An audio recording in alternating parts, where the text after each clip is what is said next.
Imagine a time of absolute politeness.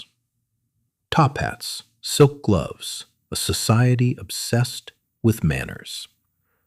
But in Victorian London, the most dangerous thing in your house wasn't a gas leak or a tainted tonic.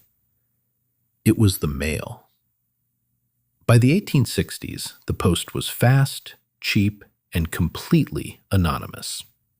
It was the birth of the untraceable message.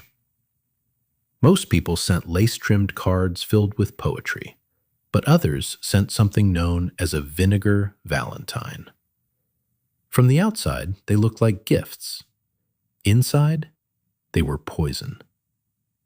Coarse paper, crude sketches, images of people being hanged, caricatures of women with distorted faces.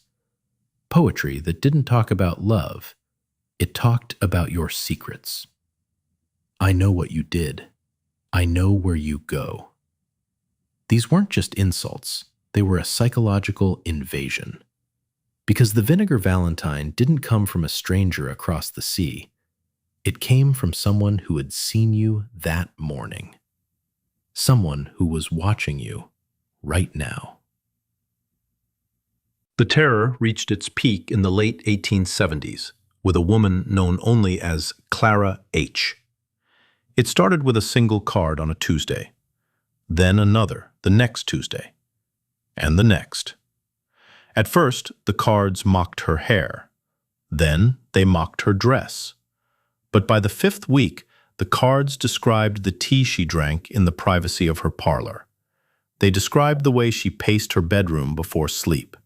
The sender wasn't just a hater, they were a shadow. Clara went to the police. They laughed. In the 1800s, an anonymous letter wasn't a crime, it was just bad manners. They told her to close her curtains and wait for it to stop. She did, but the letters kept coming. On a Tuesday in late February, the mailman climbed the steps to Clara's home. He slipped an envelope through the slot. He heard it hit the floor, but he didn't hear the usual sound of Clara's footsteps coming to claim it. When the door was finally forced open, the house was silent. The tea was cold. The fire was dead. And Clara H. was gone. No struggle, no witness, no body. Just a final Vinegar Valentine sitting on her pillow. To this day, the contents of that final card have never been released to the public. Clara wasn't the only one. History is littered with postal persecution.